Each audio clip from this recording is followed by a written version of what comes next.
What did you make of what Dame Priti Patel was saying? And there was also some other testimony by Mark Hewitt, who is the former National Police Chiefs Association head as well, who was saying quite a few uncomplimentary things about how the system worked. It's been quite a dramatic day for detail. The sort of soap opera aspect earlier, well, really last week, I suppose, with Dominic Cummings, Helen McNamara and other people. Really a lot more detail today of how things worked, or more accurately, didn't work. Yeah, I think you're quite right. And I think that in previous weeks, we've looked at the science of all of this. We've looked at the March 2020 outbreak, but then, of course, lockdown happened. And this is really about the implementation of those laws.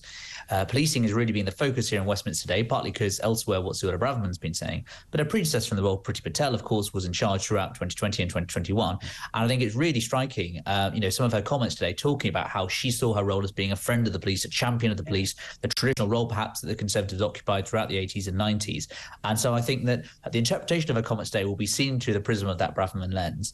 But I do think it's also worth pointing out, of course, is that, she was making the point that how difficult these health regulations that were drawn up by the Department for Health really were to implement. And she saw her job as being to kind of take them through the Home Office, translate them into basic English for the police to understand, and then try and implement it on the ground. So clearly her appearance today in terms of the actual enforcement of those rules, whether you think them or not, clearly shows a lot of problems elsewhere in the system on the ground. And it was sort of echoed by Martin Hewitt there, the National Police Chiefs Council chair, formerly in that role. He talked at one stage how Matt Hancock signed off new regulation literally at 15 minutes to midnight. That's not a sort of euphemism. Literally 15, not a turn of phrase. I mean, it was literally 15 minutes to midnight, and then the police had to implement it from 1 minute past 12. It just sounds chaotic in terms of what the police were asked to do. But I also found it interesting in terms of what Martin Hewitt was saying. He said the police tried to use sense, tried not to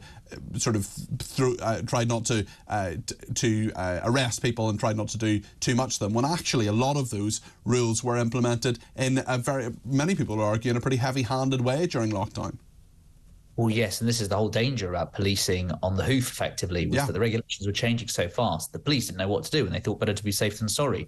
I think there was also kind of a misunderstanding of what the virus was, and so often these were really implemented in an outdoor setting. Well, of course, COVID being an airborne virus meant that actually the risks, say, for instance, of people going in the Peak District or going outside or sitting on a park bench were very, very low compared to other things like big gatherings inside. And I think really what we saw is also police forces across the country implementing them in different ways. And there were certainly incidents, some police forces seem to crop up with them more and often than not. And I do think this is pertinent, perhaps more so than perhaps some other aspects of the COVID inquiry, like who said what and when.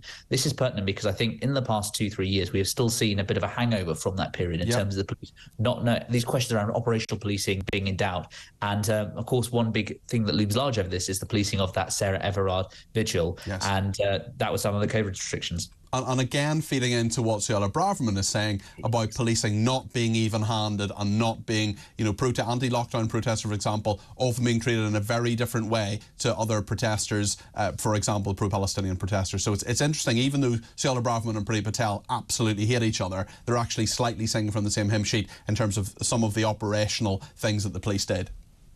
Yeah, completely. And I do have some sympathy with the police on this front. I'm pretty critical of the police in some respects, but I think that prior to the repeal of those COVID restrictions in 2021, they were tasked with doing a very difficult job. And I think also that considering the criticism of the police, we also need to remember that the politicians that drafted those laws, often without much scrutiny. And I think what's been interesting over the past 24 hours is also criticism of the current Prime Minister, Rishi Sunak, by Simon Case of Cabinet Office infamy, about basically complaining that Rishi Sunak was holding up new laws. And I think actually we've got to have a bit of a debate to be had as well in the future about how these laws were drafted up, given the police clearly felt uncomfortable imposing them at the time.